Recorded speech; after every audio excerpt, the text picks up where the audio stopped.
प्रताप पाटलाला करायचं. प्रताप पाटलाला करायचं. हां. का बरं प्रताप पाटलाला करायचं? 14 वर्षाच्या काळात मोदी सरकारनं पूर्ण कामं नीट केले. 10 वर्षात झाले मोदी सरकारला. हो, मग 14 वर्ष 14मध्ये निवडून आले ना. हां, 2014 पासून. हां, बरं. 2014 पासून निवडून आले. त्या 10 वर्षाच्या काळात हां, मोदी सरकारनं बरेच कामं केले. चांगले केले. हां. कोणते चांगले काम आहे का? पोटावर ऐकून 5 घ्या. मोडण्यासारखे कोणते चांगले काम आहे? गोरगरिबाच्या रंडीमुंडी बाया, रंडक्या बाया हां. यांना पगारी चालू केल्या. हां. बेरोजगार रोजगार हमी योजना काढल्या.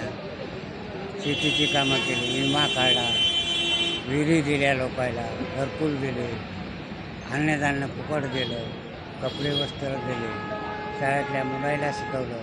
बरं. मग कसं आहे देशामध्ये परिस्थिती कशी होईल यंदा प्रताप पाटील येते. आपल्या नांदेडमध्ये? देशामध्ये कोण येईल? पंतप्रधान कोण होईल? मोदी. मोदीच होईल. ठीक आहे.